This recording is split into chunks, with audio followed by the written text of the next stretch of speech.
아까 왜 걷다 보니까 저기 좀 이렇게 동굴 같은 게 있더라고요? 네, 맞아요. 저게 어떤 동굴이죠? 아, 아니 그래요? 그저 오면서 보니까 희한한 처음 보는 것들이 있어요. 근데 군데군데 지금 엄청 많거든요. 네. 어떻게 보면 약간 무덤처럼 네, 맞아요. 보이는 어. 그런 이제 것들이 탁 꼬았다 이렇게 하잖아요. 약간 저희가 태권도 어. 하면 주먹을 먼저 주먹이죠. 떠올리는 네. 거죠. 약간 번개 모양이 네. 사실은 자세히 들여다보시면 네. 한반도의 모양입니다. 야, 하나, 둘, 셋, 꽃. 네. 우리가 새로운 코스 지도로 만들 수 있잖아요. 너무 재밌다. 역사도 알고 또 정보도 알고 작품도 보고 잘 되면 또 3코스, 4코스 뭐 한 제가 봤을 때는 한 36코스 정도까지 갈 수 있을 것 같거든요. 진짜 그 공공미술 지도를 만들어서 네, 오늘 도시의 문화와 역사 또 사람들의 삶을 담은 공공미술 올레길을 걸어볼 텐데요. 그래서 105개 마을 노지 문화를 바탕으로 시민들과 적극적으로 소통하는 곳이죠. 서귀포 문화도시센터에 저희가 모였습니다. 함께 해주실 분들 소개해 드릴게요. 가장 먼저 우리에게 익숙한 얼굴이 아닐까 싶은데요.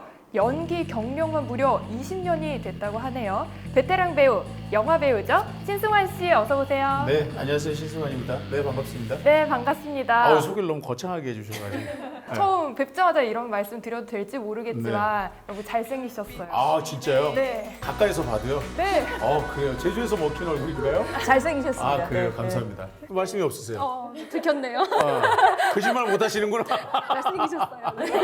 네. 네. 저는 이제 오늘 스튜디오 전에 또 다양하게 우리 이승미 선생님이랑 여러 군데 또 갔던 데를 갔는데 덕분에 원래 알았던 공간이 새로워지는 아주 희한한 경험을 했어요. 그래서 새로워지신 그런 거죠? 것들을 좀 오늘 시청자분들에게도 생생하게 좀 전달해드리겠습니다. 오늘 네. 재밌는 이야기 많이 들려주세요. 네, 알겠습니다. 네, 우리 배우 신승환 씨는 좀 분위기 메이커라면요. 이번에 만나볼 분은 좀 아름다운 이미지, 지적인 이미지의 분입니다. 제주 문화예술을 위해 열심히 활동하고 계시는 분이죠. 박남희 박사님 모셨습니다. 안녕하세요. 안녕하세요. 저 백남입니다. 네, 안녕하세요. 저도 이제 제주에 한 2, 3년 정도 이렇게 열심히 제주를 이렇게 탐방하고 또 탐구하고 그러고 있는데요. 벌써 친숙해진 느낌이에요. 근데 주변 분들이 혹시 제주로 이사간 거 아니냐라는 그런 질문들도 하고 있습니다. 그만큼 아주 친근해진 제주입니다. 네. 네, 워낙 말씀을 재밌게 잘 해주시니까요. 오늘 제주 공공미술에 대해서도 좀 재밌는 이야기 많이 들려주실 거라고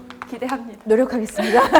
아니 원로라고 들었거든요. 저는 원로라고 전해 들어서 또 분위기도 좀 무겁고 졸면 어떡해 이랬는데 아까 잠깐 뵙고 말씀 나눠 보니까 너무 그 생각도 젊으시고 재밌게 이런 이 표현들을 해주시고 가르쳐 주셔서 저도 되게 기대돼요. 아, 감사합니다. 열심히 하겠습니다. 네, 너무 부담감을 처음부터 네, 막 주시네요. 네. 드렸네요. 네, 마지막 패널 분도 소개를 해드리겠습니다. 제주 미술계 샛별이라고 불리는데요. 네, 이승미 선생님 소개합니다. 안녕하세요. 네, 안녕하세요. 네. 아마 이 중에서 제가 제일 긴장하고 있는 것 같아요. 카메라 앞에 서는 게 늘 익숙하지 않지만 오늘 네. 그래도 좀 재미있는 이야기 나눌 수 있도록 노력하겠습니다. 네. 샛별. 네, 반갑습니다. 저희 이렇게 세 분과 함께 올레길 걸어볼 텐데요. 제작진으로부터 들은 말이 있는데요. 박남희 선생님이랑 이승미 네. 선생님이 모녀설이 좀 있어요. 모녀설이 좀 있어요. 모녀라고요? 자매라고 해야 될 것 같은데 이거 모녀가 아니라 너무 어떠세요? 저 실제로 많이 들었어요. 저는 사실 지난 이제 프로그램에서도 같이 이제 하게 됐었는데 사실 방송이라서가 아니라 저의 약간 롤 모델이세요. 그래서 저는 정말 닮고 싶은 분이기도 합니다. 아, 제가 이런 분위기 아니 그래서 저도 되게 영광이죠. 이렇게 제주의 샛별과 뭔가 닮아 있다라는 느낌에 굉장히 좋고요. 사실은 저희가 전시도 하나 같이 만들고 그리고 이제 공공미술 연구 그리고 이 프로그램들을 같이 하면서 쿵짝이 잘 맞다 보니까 그렇게 보여지시는 것 같아요. 워낙 미모도 아름다우시고 두 분 다 말씀을 진짜 잘하시네요. 이럴 수가.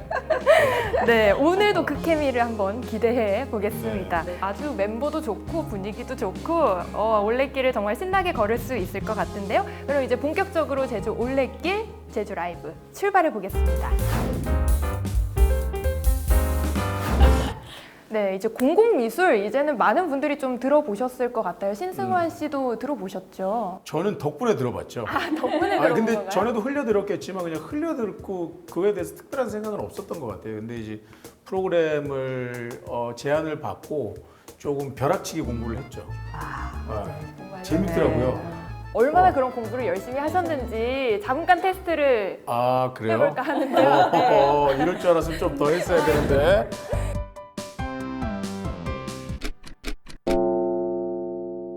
네. 간단한 두 문제를 준비했습니다. 네. 제 질문에 맞다면 O 아니면 X라고 말씀을 네, 해주시면 되겠습니다. 어. 아, 컨닝 안 되고요. 네.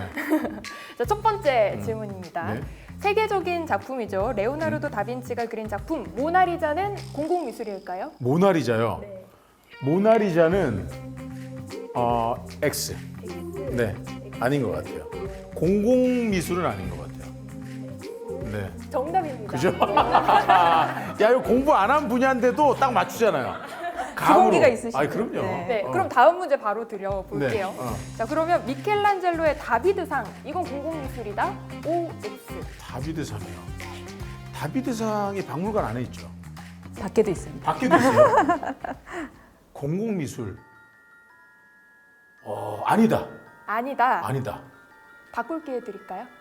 그러면 잘하시네. 야, 그러면 이거 좀 헷갈려. 이거는 세모. 아, 세모 없죠. 아, 세모는 없어요? 네. 그러면 오. 5로 네, 오. 바꾸실 거예요? 네, 오. 맞다. 아닙니다. 원래 이거 욱할 뻔했네. 캐릭터가 나올 뻔했네요. 네. 아, 죄송해요. 제가 네. 함정을 팠는데 네. 그대로 달려와 주셨네요. 아, 네. 네. 또 빠지는 게 또 제일 맛있죠. 그렇죠. 근데 네. 사실 이제 공공미술 이쯤에서 제가 이제 네. 약간 이렇게 말씀을 좀 드려야 될 것 같은데 우리가 밖에서 볼 수 있는 일상에서 만나는 그 노출된 일상에 노출된 작품들을 되게 이제 공공미술이라고 하는데요. 방금 이제 사실 다비드상 같은 경우는 실제로 저희가 이제 피레체의 광장에 밖에도 세워 있고 안에 내부에도 세워 있기 때문에 내부에 있는 작품들은 실제로 그냥 미술관에 있는 일반 작품처럼 생각할 것이고 밖에 있는 이제 세워진 작품들은 다 일반인들이 오고 가면서 보기 때문에 공공미술이라고 또 생각하실 수도 있거든요. 그런 애매한 지점이 있었습니다. 네. 근데 지금 저희가 만나는 공공미술은 사실은 일상에서 삶의 현장에서 미술관이 아닌 실내가 아닌 좀 더 외부에서 만날 수 있는 그런 작품들을 우리가 이제 공공미술이라고 얘기합니다. 공적인 공간에 어떤 의미의 미술이 공공미술이 되는 건가요? 그럼 저도 아까 딱 그거였거든요. 안에도 있고 밖에도 있고 공공장소에 있는 거니까 세모 이렇게 한 거거든요. 그런 지점이셨구나. 네. 공공미술 하면 일단 미술 작품이잖아요. 그러니까 하나는 예술성이 있어야 된다라고 하는 지점이고 하나는 어떤 특정한 장소에서 많은 공공의 시민들, 일반인, 관람객 많은 분들이 보셔야 되는 거기 때문에 공공성이라고 하는 그 공공성의 핵심적인 부분들이 사실은 지역의 사람들 그리고 그 지역의 특성들을 담은 로컬리티라고 하는 지역의 정체성을 담은 것들 그런 것들이 담겨져야 되죠. 네. 그러니까 공공미술이 무조건 외부에 세워진 그냥 조형물이 아니라 일반인들이 공감할 수 있고 지역의 정체성과 맥락, 역사성, 장소성을 새길 수 있는 그런 부분이 담겨진 예술 작품들을 우리가 공공미술이라고 할 수 있을 것 같습니다. 그래서 조금 덧붙이자면 이 공공미술의 범주를 논의할 때 다양한 기준들이 있어요. 그래서 아까처럼 공공장소에 설치된다, 혹은 공공의 자금이 이제 투입이 된다, 혹은 공공의 가치에 대해서 이야기를 한다. 다양한 기준들이 있을 수 있는데요. 방금 이야기하신 것처럼 공공성의 그 기준이 가장 중요한 부분인 것 같아요. 그래서 최근에는 사실 공공미술의 시작은 장소에 작가의 작품을 놓는 것에서 시작했다라고 한다면 이제 점차적으로 지역 주민과 소통을 한다든지 협력을 한다든지 이렇게 공동체적인 관심을 바탕으로 한 공공미술이 최근에 방향성으로 이렇게 잡고 있다고 이야기할 수 있겠습니다. 네. 이해되셨나요? 예, 이해됐어요. 어우, 두 분이 뭐 양쪽에서 딱딱 때니까 얘가 해맑아 되게 애가 진짜 지식이 확 들어오네요. 오늘 우등생으로 아주 거듭날 것 같은데요. 네, 양쪽에 선생님을 잘 모셨어요. 앞에 함정과 네, 좋아요 오늘. 네, 네, 이제 우리가 길을 걷게 되면은 많이 보게 됩니다. 네. 그래서 뭐 일상 속에 약간 서프라이즈 선물 같기도 하고 그런데요. 네. 이제는 미술관이나 전시실이 아니더라도 공원 산책로, 길거리 그리고 이제 뭐 관광지에서도 쉽게 볼 수가 있는데 혹시 신승환 씨 네. 제주 관광지에 공공미술 하면 떠오르는 거 있죠. 공항에서 아주 가까운 곳이고 제가 즐겨 찾는 곳인데요. 이호태우 그렇죠. 이호태우 해변에 저 조랑말 등대, 그 적토마, 백마 이렇게 있잖아요. 어떠세요? 조랑말이니까 적토마 백마는 아니다. 빨간 조랑말, 하얀 조랑말. 거기서 애들이랑 사진도 찍고 항상 그 좀 뭔가 역시. 좀 네. 굉장히 눈여겨보셨네요. 네, 제주의 느낌이 확 오더라고요. 제주 배우 왔구나. 아무나 하는 거 아닙니다. 네, 바로 우등생으로 거듭나셨습니다. 그죠, 맞죠? 네, 네. 정답입니다. 네. 그러면은 저는 이거를 궁금했던 게 도라르방은 공공미술인가요? 참 이 지점이 애매한 지점들이 있습니다. 왜냐하면 전통적으로 사실은 이미 어떤 상징 조형물로 이미 제주에 있어 왔어요. 근데 우리가 공공미술이라는 이제 이름이나 이런 명칭을 달고서 작품이 만들어진 것은 그런 돌하루방이 만들어지고 한참 후에 만들어진 것들이거든요. 공공의 맥락 안에 있는 거라고는 말할 수 있을 것 같습니다. 공공미술이라고 했을 때는 예술성이라고 하는 부분들을 작가의 관점에서 이렇게 고민해서 만들어진 것들인데 그런 맥락에서 보면은 작품이다라고 말하는 약간은 애매한 지점이 있어서 거기까지는 저희가 담을 수는 없을 것 같습니다. 제주 도내에 있는 공공미술 작품 전수조사를 했었는데요. 네. 그 과정에서 사실 굉장히 많은 도라르방들이 이렇게 섞여 있었어요. 그런데 이제 이것을 다시 분류하는 과정을 거치면서 방금과 같은 논의 지점으로 인해서 도라르방은 지역 상징 조형물이라는 카테고리로 논의하는 것이 좋겠다라는 의견들이 대다수입니다. 질문 자체가 너무 좋아요. 날카로우셨어요. 네. 아는 게 없기 때문에 오늘 긴장하십시오. 진짜 백지예요. 근데 대부분 제주를 저는 제주 굉장히 자주 오고 오랜 시간 동안 제주와 좀 이렇게 가까이 지내려고 되게 노력을 많이 하는 아이거든요.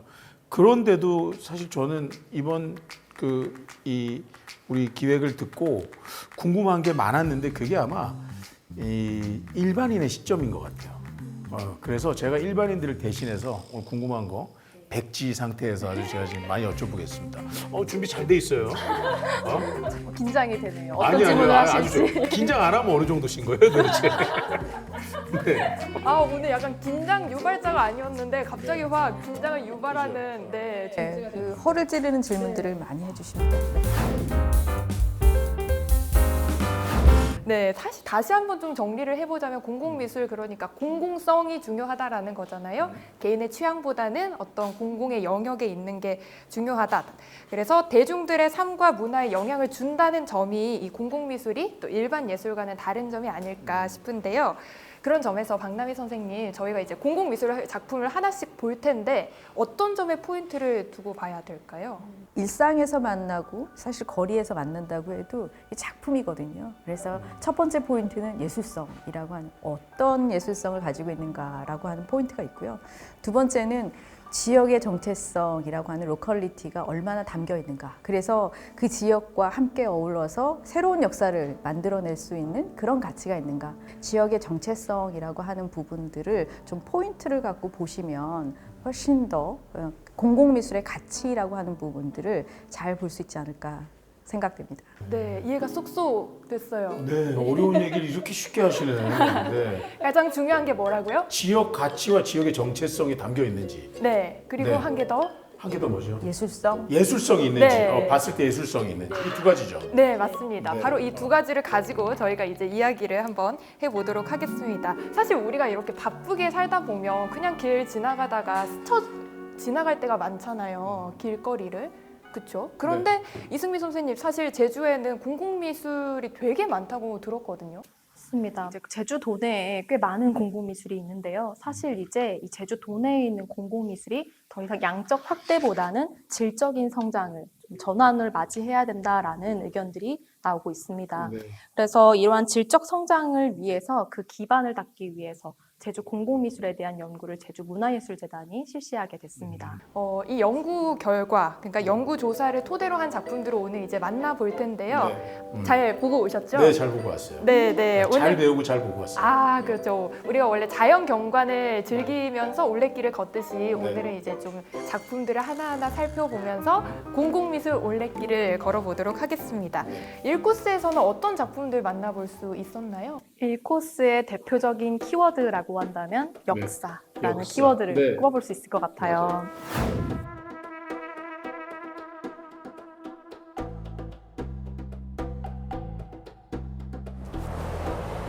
야. 여기가 이제 대정 앞바다인 거잖아요. 네, 맞습니다. 원래 10길이죠. 네, 맞습니다. 그죠? 올레 코스 중에 하나예요. 사실 여기가 아름다운 경관만큼이나 굉장히 역사적으로도 많은 의미들이 함축되어 있는 곳이라고 할 수 있어요. 이 대정 지역이 선사시대 유적부터 시작해서 조선시대에는 유배지로서 이것과 더불어서도 광복 이후에는 한국군이 여기서 창설되기도 했었고 그러니까 이런 지점들을 봤을 때 굉장히 역사적으로 많은 사건들이 이곳에서 시작이 됐다고 할 수 있습니다. 그런데 아까 왜 걷다 보니까 저기 좀 이렇게 동굴 같은 게 있더라고요. 네, 맞습니다. 저게 어떤 동굴이죠? 사실 여기가 군사 요충지로 중일 전쟁과 태평양 전쟁 시기에 활용이 되기도 했습니다. 그만큼이나 바다를 아주 밀접하게 가까이 닿아 두고 있는 있죠. 거네요. 네. 그럼 여기 바로 그 태평양이네요? 네, 맞습니다. 말씀하신 저 동굴은요, 네. 제가 말씀드렸던 일제강점 시기에 어. 진지동굴이에요. 진지동굴? 네, 그래서 이 역사적인 흔적들을 이렇게 곳곳에서 대정에서 확인이 가능합니다. 대정.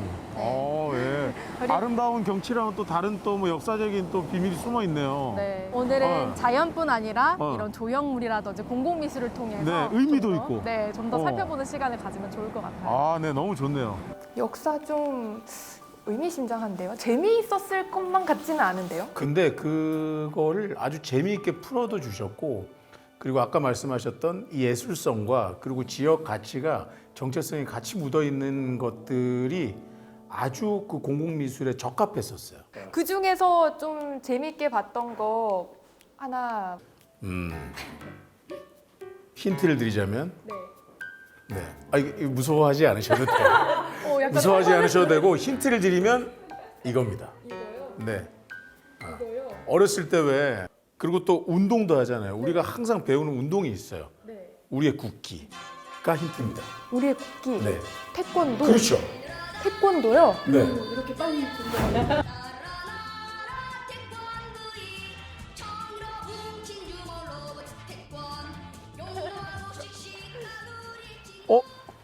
저기 말씀하셨던 거인 것 같은데요? 네. 소나무 사이로 보이는? 짜자자자잔 짠. 뭐예요?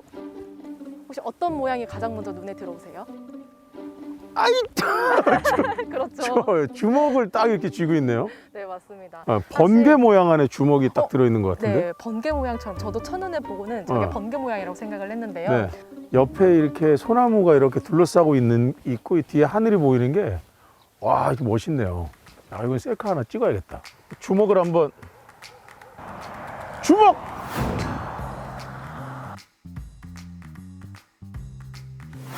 그 먼저 한번 질문을 좀 드릴게요. 네. 혹시 논산훈련소 너무 잘 알고 계시죠? 알죠, 잘 알죠. 네, 육군 제2훈련소이잖아요. 네. 그렇다면 제1훈련소는 어디에 있을까요? 제1 여긴가요? 네, 사실 제1훈련소는 네. 바로 모슬포 지역에 있습니다. 바로 이 대정 진짜요? 그래서 많은 분들이 어떻게 보면 모르고 계신 사실일 수도 있는데요. 와. 제1훈련소가 여기에 있는 만큼 네. 한국전쟁 당시에 많은 병력이 이곳으로 모여들게 됩니다. 네. 그러면서 새로운 사단을 창설해야 된다라는 이런 움직임이 일어나게 오. 되는데요. 그 당시에 제29사단이 그렇게 해서 창설이 되게 돼요. 이것이 바로 1953년입니다. 한국전쟁 바로 직후네요. 네, 맞습니다. 그래서 이제 그 발상지로서 네. 이제 그것을 기념하기 위해서 만들어진 기념탑이고요. 그래서 보시면 가장 윗부분에는 아까 저희가 말한 번개 모양이 네. 사실은 자세히 들여다보시면 네. 한반도의 모양입니다. 야, 그러네. 네네. 저 아까 긴가민가 했거든요. 근데 위가 좀 이렇게 뾰족해서 네. 아. 그것을 이렇게 단순화시켜서 옆으로 이렇게 틀어서 한 네, 거네요. 맞습니다. 그래서 한반도 모양 안에 또 이렇게 주먹의 모양이 그려져 있죠. 네. 그래서 이 주먹 모양이 그려진 이유가 바로 이 제29사단의 상징, 네. 심벌 마크였다라고 합니다. 주먹. 아, 한반도 안에 주먹. 그렇죠. 야, 멋있네요. 야, 이거 그렇게 돌아다녔는데도 이걸 몰랐네. 네. 그리고 이 가장 밑부분, 네. 하부분을 보시면 네. 여기에는 29사단과 관련된 다양한 인물들의 이름들이 문장으로 새겨져 네. 있어요. 여기 제일 앞부분에 적혀 있는데요. 네. 이 부분에 최홍희라는 이름이 최홍. 있어요. 그래서 이분은 사실 저희가 태권도의 역사를 논할 때 네. 제외할 수 없는 인물이기도 합니다. 네. 이분이 바로 제29사단의 초대 사단장으로 좀 아, 바뀌어요. 그것이구나. 그래서 또 이 한반도 안에 주먹 상징이 또 있는 걸 수도 있겠네요. 이게 탁 꽂았다 이렇게 하잖아요. 약간 저희가 태권도 하면 주먹을 먼저 주먹이죠. 떠올리죠. 네. 그래서 이 주먹이 또 이제 최홍희 준장의 주먹을 실제로 보고 그렸다라는 이야기도 있어요. 아, 진짜요? 네. 어우, 주먹이 아주 그냥 이 제29사단이 최홍이라는 사람을 사단장으로 해서 발상이 되었다라는 지점은 저희가 굉장히 유의미하다라고 볼 수 있고요. 태권도의 그런 발상지로서도 굉장히 의미들이 있습니다. 야, 굉장히 여러 의미가 있네요, 진짜. 그럼 저희가 우리 발상 탑 앞에서 태권으로 경례를 하면서 마무리를 하도록 할까요? 네, 한번 시도해 보겠습니다. 네. 하나, 둘, 셋, 태권. 네. 멋있네요. 네. 네, 이건 먼저 박수를 드려야 될 것 같아요. 아니요. 그때 잠깐 네. 소심해 하셔가지고 네. 뭐 어떻게 해야 되지 구호는 못 하셨어요. 근데 그러니까 이번에 저도 모르게 하게 됐어요. 다시 맞춰서 한번 다 같이 한번 하시죠. 자, 정말요, 여기. 크게 하셔야 돼요. 알았죠? 하나, 둘, 셋, 태권! 네. 이승민 쌤 저는- 이런 네. 모습 처음 네, 봐요. 저도 처음 봤습니다. 저도 완전 모르게. 배우님 페이스에 말렸습니다. 굉장히 큰일 하셨습니다. 그죠? 큰 변화를 네. 일으키셨습니다. 아. 네. 다행입니다. 이 제주도 태권도 성지에서 이런 유쾌한 모습을 보여주실 줄이야. 네. 근데 제가 직접 보고 왔잖아요. 근데 주먹에 정말 그 강인한 기운이 확 느껴져요. 그리고 여기 힘줄이 4개가 그 장군님의 주먹을 형상화한 거라 그러더라고요. 정말 거기에 진짜 그 태권도의 기백이 느껴지고 그 에너지가 확 느껴지더라고요. 네, 그 마크를 어떻게 그리게 됐는가에 대해서도 굉장히 다양한 연구를 통해서 다양한 설들이 좀 제기가 되고 있는데요. 이제 최홍희 준장의 부인이 최홍희 준장의 주먹을 보고 초안을 그렸다라는 이야기도 있고, 또 최홍희 준장의 자서전에서는 이 준장이 많은 화가들을 불러서 자신의 주먹을 굉장히 힘있게 강단 있게 그려달라라고 요청을 해서 자신이 화가들에게 이렇게 요청을 했다라는 이야기도 적혀 있어요. 실성이 있어요. 아니 근데 설이 많은 만큼 그 주먹이 굉장히 그 기백 있고 형상화가 되게 섬세하게 돼 있어요. 힘줄이 쫙 올라와 있고, 네. 저는 안 올라오네요. 제 주먹은 확실히 아닌 것 같고요. 아니 근데 그 안에 글자가 초록색이더라고요. 그게 처음부터 초록색이었는지 아니면 옆에 소나무가 지금 있어서 그 송진가루가 들어와서 초록색인지 그런 것도 좀 궁금하더라고요. 우등생 맞으신데요. 네. 이 관찰력 뭐 엄청난 저희 쪽으로 영입해야 될 것 같은. 사실 뭐 역사적 유래가 있어서 저 작품이 우여곡절이 많아서 한때는 바닥에 이제 그 묻혀 있었던 작품이었거든요. 그래요? 네네. 저거가 오히려 위험한 그 최홍희 장군과 얽힌 이슈 때문에 묻혀서 있었기 때문에 저걸 이제 다시 꺼내 왔기 때문에 저 원래 저 초록색은 아니었던 거죠.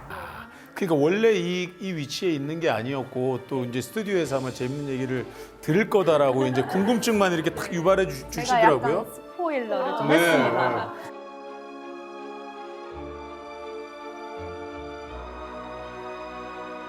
사실 54년 정도의 제29사단은 양양으로 옮겨가게 돼요. 그런데 이 발상탑은 계속 그 자리에서 지키고 있었는데 1985년에 말씀하신 것처럼 발상탑이 갑자기 사라지게 됩니다. 그래서 하룻밤 사이에 정말 있었던 탑이 실종이 돼버린 거예요. 그래서 이제 이 흥미로운 지점이 이것이 왜 사라졌는가. 사실 최홍희 중장이 이제 정권과 점점 그 관계가 나빠졌던 정치적인 모양이에요. 네. 문제군요. 그러면서 약간 북한과 교류를 하게 되면서 이 최홍희 중장이 친북 인사로서 이제 분류가 되게 됩니다. 약간 민감한 부분이셨던 거죠. 그래서 그 마을에서는 그 부분을 좀 가리고 싶었던. 네. 그래서 그 당시 우리나라는 군사 정권이었었죠. 그렇죠. 그러니까 네. 어쩔 수 없이 네. 혹시라도 마을이 피해를 볼까봐 네네. 그렇게 땅에 묻은 거예요. 하룻밤에 네. 저 큰 기둥을. 그렇죠. 청년들이 땅을 아주 깊게 파가지고 정말 5.5m에 이르는 탑인데 땅에 이제 묻게 된 것이죠. 그냥 정치적인 이슈에 의해서 사실 사라지게 된 것인데 나중 2000년대에 들어서게 되면서 사실 이게 지금은 다시 복원이 되게 됐잖아요. 이 복원이 되게 된 계기 또한 굉장히 흥미롭습니다. 어떻게 된 거예요? 이제 이 시기에 태권도 공원 조성 사업이 정부에서 발표가 되게 돼요. 그래서 이 모든 게, 사업을 네. 유치하기 위해서 경쟁이 아주 치열했겠죠. 네. 그래서 대정읍에 있는 주민들도 태권도의 발상지가 이제 대정이라고 알고 있는데 그렇다면 우리도 이 유치 경쟁에 뛰어들자라는 생각을 했겠죠. 근데 그것의 가장 큰 명분이 될 수 있는 게 사실 이 주먹탑. 그렇죠. 주먹장. 야, 주먹탑을 재밌네요. 되찾는 어. 데 주먹장 있었어요. 되찾겠지. 그래서 그때 당시를 기억하고 있는 사람들을 묻고 물어서 그리고 당시에 지역구 의원이었던 김홍남 의원이 굉장히 적극적으로 그것을 추적하게 돼요. 오, 야. 그래서 찾아서 지금 예전 걸 그대로 복원해서 가지고 온 거예요? 참 다행이라고 생각하는 부분이 네. 탑을 정말 가루가 될 정도로 부쉈다면 사실 음. 복원이 어려웠겠죠. 그런데 약 3, 4등분 되어져서 땅에 묻혀 있었다고 해요. 훼손이 되긴 했었군요. 네. 아. 그래서 지금은 그것을 이제 다시 붙여서 복원한 것이라고 할 수 네. 있겠습니다. 상단부와 자연스럽게 상단부와 그 몸체 부분하고 이제 기단부 이렇게가 자연스럽게 나뉘어 있었기 때문에 지금 무리 없이 보실 아니 수 있는 거죠. 그거를 묻은 대정리 청년분들이 상당히 지혜로운 분들이에요. 그러네. 왜냐면 지금은 이게 군사 정권이라서 문제가 될 수 있지만 네. 이게 분명히 후세에 네. 조립을 해야 될 수도 있다. 그래서 이제 약간 조립할 수 있게끔 했네요. 조립식으로 딱딱 절편을. 해안이 좀 있었던 걸로. 야, 네. 마음이 대단하네요. 또 약해지셨을 수도 있을 것 같아요. 아무래도 지역에 있는 한 조형물을 이걸 땅에 묻는 과정에 그래도 조심스럽게 작업을 하시진 않았을까. 복원 과정에서 이 음각 부분이 굉장히 많이 훼손이 되게 돼요. 그래서 이것을 복원하는 데 있어서 대정읍 개발협회가 복원에 충실하게, 원본에 충실하게 복원하기 위해서 당시 캐나다에 살고 있던 최홍희 중장을 찾아가게 됩니다. 대단하다. 대단하신 네, 분들이세요. 그래서 저는 참 이렇게 지역 주민들이 적극적으로 이것을 원본과 가깝게 복원하고자 했던 그런 것들이 어떻게 보면 이 발상탑이 철저하게 지역 정체성을 기반으로 하고 있고 역사를 담고 있기 때문에 가능했던 것이라고 보이기도 합니다. 근데 공공미술 작품 하나만 가지고도 이 대정읍의 역사를 이만큼이나 읊을 수 있다는 것 자체가 너무 재밌는데요. 네. 근데 어렵게 지켰던 만큼 대정 주민들도 참 이 공공미술, 이 조형 작품에 대해서 애틋할 것 같은데. 맞습니다. 그리고 이렇게 하나의 조형물이 이데올로기에 의해서 땅에 묻혔다 다시 복원이 되고 이런 과정들이 또 저희들에게 많은 생각을 하게끔 할 것 같아요.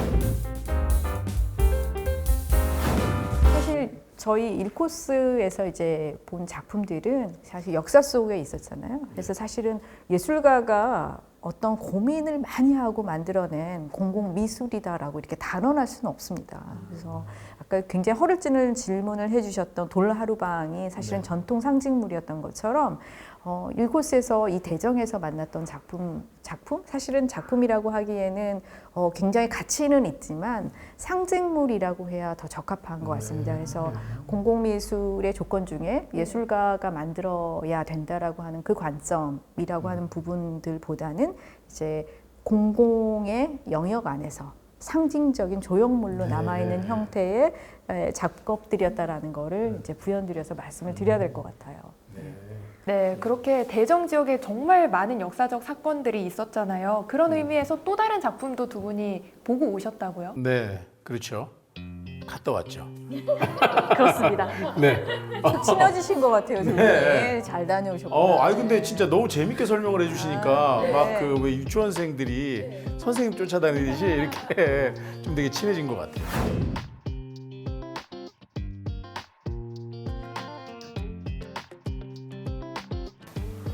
야, 이렇게 제주도에 이 정도로 주변에 건물이 없고 이렇게 펼쳐진 공간은 또 처음인 것 같네요.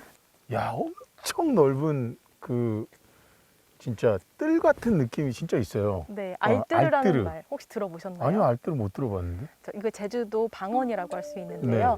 알이라는 것이 아래를 뜻하고, 아래. 네, 뜨르는 넓은 들판, 벌판을 이야기합니다. 아, 그러니까 제 뜰 같았어. 딱 볼 때 색감도 그렇고 이렇게 펼쳐진 게 뜰 같더라. 그러니까 아래 뜰이라는 그 제주 방언인 거예요. 네, 맞습니다. 그러면은 뭐 윗뜰이라는 것도 있어요? 네, 맞습니다. 어떻게 하셨어요? 윗뜰은 네, 웃뜨르라고 하는데요. 웃뜨르? 네, 위쪽 들녘, 위쪽 벌판을 이제 윗뜨르, 웃뜨르라고 어. 합니다. 아니 그러면 여기가 알뜰이면 그러니까 저쪽이 약간 웃뜨르가 되는 거네요? 네, 뭐 굳이 따지자면 그렇게 얘기를 할 수 알뜰 있겠죠. 웃뜨르 알뜰 웃뜨르 약간 그 옛날 약간 그런 느낌이 있네. 네, 웃뜨르. 말 재밌다. 자체는 굉장히 아기자기한 것 같고 네. 되게 단어가 저는 처음엔 되게 따뜻한 느낌이기도 하더라고요. 네. 그런데 사실 이러한 느낌과는 다르게 여기에는 또 저희의 뼈아픈 어떻게 보면 역사가 담겨 있는 곳이라고 할 수 있어요. 아, 그래 이렇게 아름다운 곳에 알뜨르 그 웃뜨르 그래서 옛날에 그 왜 개그 프로에다 우르뚜라뜨 알뚜르뚜 우르뚜라뜨 뭐 이런 거 했어요.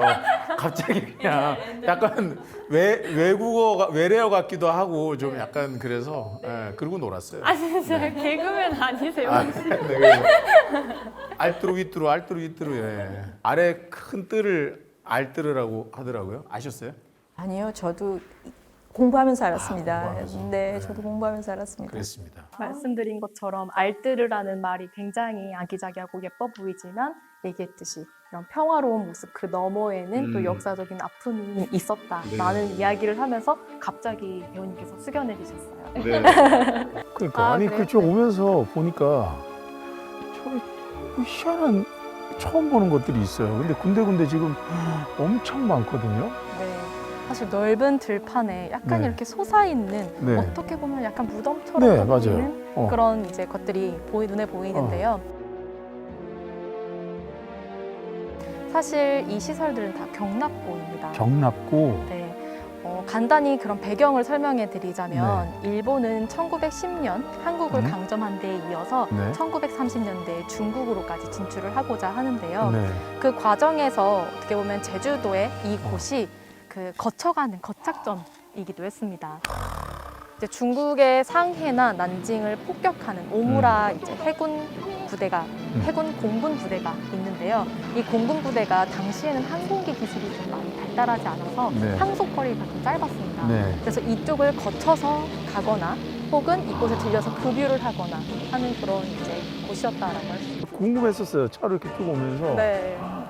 근데 말씀을 야 이게 진짜 사람이 알아야 돼. 말씀을 듣고 보니까 엄청 많네. 네. 야 아니 결국은 이것도 우리 제주 분들이 막 강제 좀 징용돼서 만드신 걸 거 네, 아니에요. 아마 어렵겠지만 응. 충분히 일리 있는 추측이 될 수 있을 것 같아요. 여기에 거주하고 계신 분들 아. 혹은 제주 도민들이 이제 강제로 아마 이제 노역을 네. 하면서 만들었던 것이라고 볼 수 있을 것 같아요. 이 의자는 일제시대 때부터 있었던 의자일까요? 그러지는 않겠죠? 확인해 봐야겠는데요. 어. 네. 딱 소형 전투기 같은 것들이 한 대가 딱 여기에 머물 수 있는 그러네. 공간인 것 딱 같아요. 그 전투기 모양이에요. 네. 날개랑 딱 해서 거기에 또 딱 맞춰서 만들었을 거 아니에요. 맞습니다. 또 이 부분은 아무래도 그 네. 꼬리 부분이 그러니까 꼬리가 들어오는 이제 부분. 들어가는 그죠? 곳이었겠죠. 거기 경납고 가보셨어요? 아니요, 저 안 가봤어요. 이게 비행기 모양으로 딱 이렇게 들어갈 수 있는 약간 공간을 무덤처럼 무덤처럼 생겼어요. 근데 안에 딱 들어가면 좀 스산하고 왠지 들어서 그런지 약간 좀 찬바람도 부는 느낌이고 좀 그래요. 그렇죠. 네, 괜히 경납고가 설치되게 된 계기를 또 설명드리자면 역사적인 배경을 또 살펴봐야 하는데요. 1944년에서 45년 사이에 이 알뜨르 비행장이 80만 평에 이르게 조성이 되게 됩니다. 당시에 일본이 미국이 7개의 루트로 일본 본토를 공격할 것이다 라고 예측을 했다고 합니다. 그래서 이것에 맞서는 7개의 방어 전략을 세우게 됩니다. 그래서 이 7개 중에 6개는 일본 국내, 그리고 일본 국외에 한 곳이 포함되어 있었어요. 네. 바로 이곳이 제주 대정 알뜨르 알뜨르. 비행장입니다. 당시에 20개 정도가 설치가 되어 있는데 지금은 19개 정도가 남아 있다고 해요. 근데 이 경납고를 활용한 작가가 있는데요. 네. 바로 지금 살펴볼 박경훈 작가의 작품입니다. 리본은 엄청 많거든요. 이게 오신 분들이 안에 보면 대한민국 만세, 그러니까 오신 분들이 적어서 이렇게 걸어 놓으신 건가 보네요. 맞습니다. 그리고 제갈지연 졸업 축하에 아버지가 또 어머니께서 아버님의 사랑이 그리고 느껴지는 남이 메시지. 나라를 또 사랑하지만 또 따님을 사랑하는. 정말 좋은 메시지들이 많네요. 잊지 않겠습니다. 잊지 않겠습니다. 라든지, 그리고 제주의 제주 도민의 아픔을 되새기며라는 내용도 있고요. 대부분이 이런 아픈 역사를 잊지 않겠다라는 약간 다짐의 메시지가 많은 것 같아요. 한번 이 리본을 다 걷어낸다고 한번 상상해 보세요. 어떤 모형이 보이시나요? 비행기네요. 여기 이 프로펠러가 있고 바퀴도 있고 상당히 디테일하게 이게 좀 그러니까 섬세하게 만들어져 있네요. 네, 바로 이 제로센 비행기의 모습을 이제 네. 나타낸 작품인데요. 제로생 비행기. 네, 제로센 비행기는 일본 해군 항공부대에서 사용하던 경량급 전투기라고 할 수 있습니다.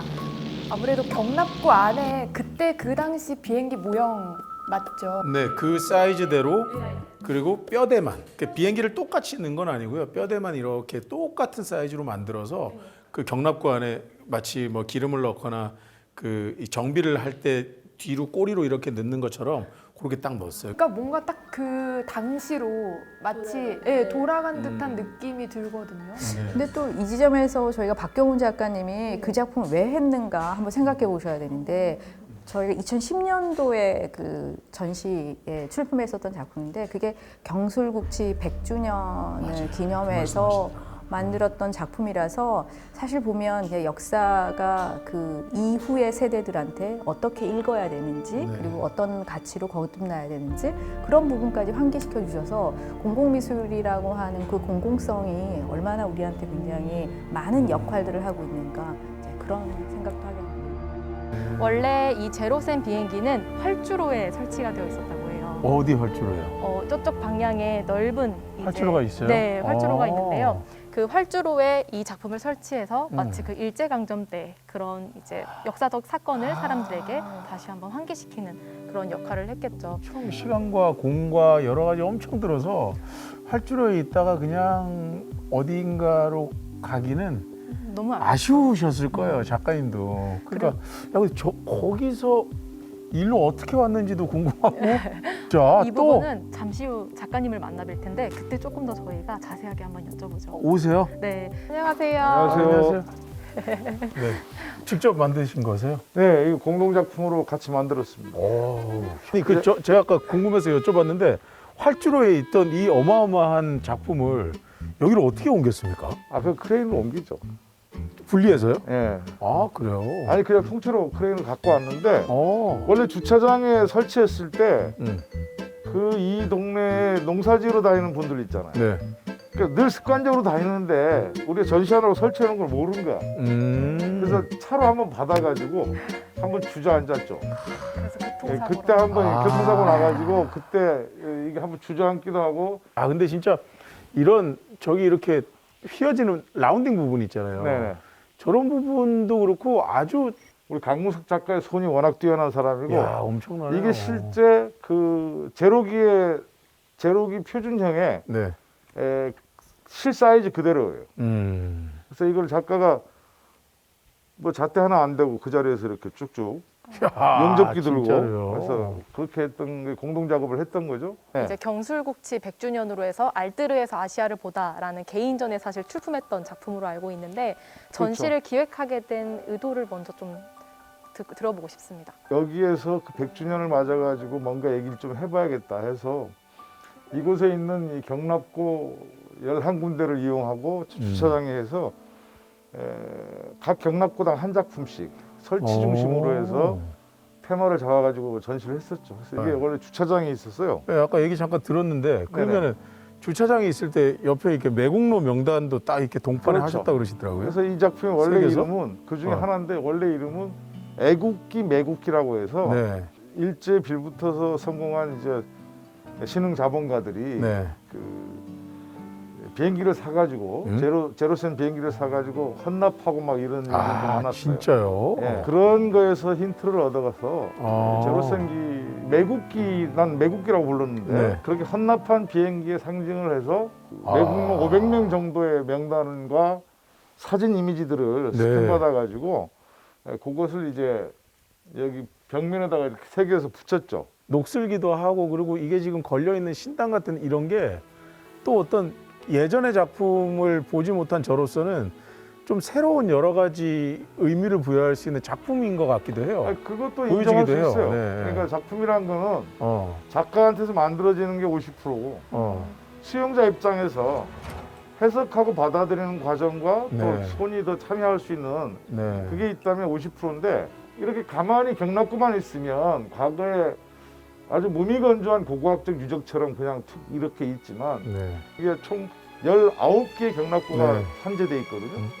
근데 이것들의 연결 루트만 잘 만들고 전시 공간으로 쓴다면 상당히 재미있고 의미 있는 그렇겠네요. 그래서 일종의 경납고 미술관이랄까 재미도 있고 의미도 네, 있고 그런 걸 사람들이 좀 관심을 갖도록 네. 그렇게 하기 위해서 전시를 했던 거거든요. 네.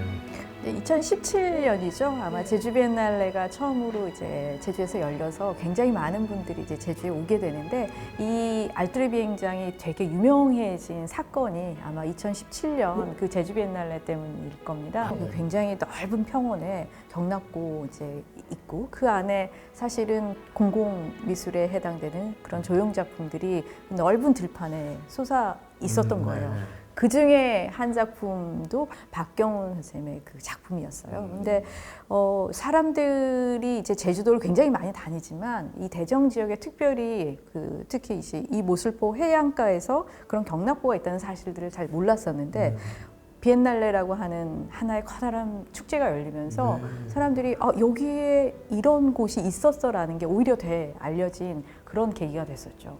그래서 대정이라고 하는 이 굉장히 이제 특별한 지역의 역사성도 알리고 그리고 예술가들이 이제 함께 참여하는 덕분에 새로운 기억들을 만들었던 그런 장소였습니다. 제주에 계신 선생님이 한번 네. 의미를 담아서 한번 고민이 써보시죠. 많이 되는데요. 지금 딱 드는 마음인 것 같아요. 이렇게 자주 왔다 갔다 했어도 이런 아픔이 있고 의미가 있는 공간과 작품을 몰랐었거든요. 네.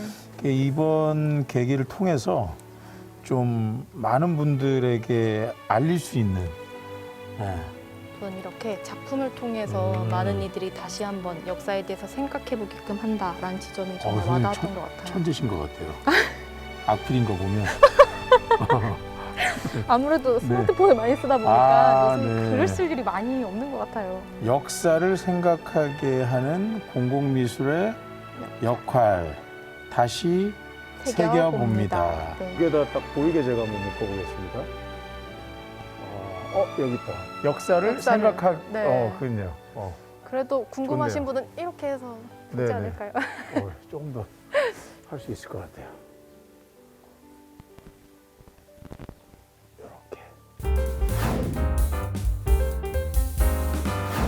그게 멀리서 봤을 때는 마치 그 어떤 신당처럼 단지 무속 신앙이 아니라 어떤 사람들의 바램처럼 막 여러 가지가 써 있어요. 아까 뭐 이 기억을 잊지 말자, 뭐 대한민국 화이팅, 뭐 딸아 결혼 축하한다고 별의별 게 다 이렇게 써져 있어요. 그러니까 그게 그 자체로 사람들의 손길이 닿으면서 또 그 어떤 역사와 또 조형 미술 그리고 또 그 공공 미술의 어떤 하나가 되어가는 것 같아서 제 개인적으로는 되게 좋았어요. 정말 박수를 보냅니다. 진짜. 박수 받을 줄 몰랐네요. 만화를 읽고. 아니에요. 좋네요. 완벽하게 습득하셨습니다. 네. 숙지하셨습니다. 오늘 박나래 박사님 굉장히 뿌듯해하시는 정말 네, 뿌듯한 그러네요. 그런 느낌. 또 금방 백지들은 금방 인정하거든요.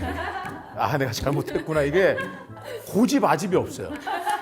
되게 그냥 팔랑팔랑 뭐 뭐 맞는 말에는 늘 또 귀 기울여서 실천해야죠. 거기 또 그 제가 군함도라는 영화를 했었거든요. 근데 그것도 이제 역사적 어떤 아픔이 있는데 또 지금도 여러 세계적으로 뭐 좀 이슈가 되고 있잖아요. 애국기 매국기라고 해서 그 옆에 그 매국기 매국노들 명단을 이렇게 쓰셨다 그러더라고요. 근데 그게 지금 떨어져 있어서 상당히 아쉬워하시더라고요. 맞아요. 네, 현재는 볼 수 없는. 네. 꼭 복원됐으면 좋겠습니다. 그러니까요. 그게 결국에 이제 이 방송을 이제 많은 지자체분들이 보시겠지만 결국에는 그게 공공의 영역에 있기 때문에 사실 작가가 개인이 이제 만들었긴 하지만 이 부분에 대한 관리와 보수 이게 사실 공적 영역에서 많은 도움을 주셔야 가능할 일 같습니다. 네. 세 분과 1코스 걸었는데 너무 재밌어가지고요. 재밌죠. 네, 어떡하죠? 보낼 수가 없을 것 같아요. 네, 2코스도 함께 걸어봐야 되겠는데요. 자, 이제 공공미술 올레길 2부에서 뵙겠습니다. 어머 이거 일부러 만드신 거예요? 와우. 주먹탑 박건주 작가 작업이 들어가 있구나. 이제 봤던 게 보인다. 봤던 게 보인다. 네, 봤던 게 가장 먼저 보여요. 주먹탑이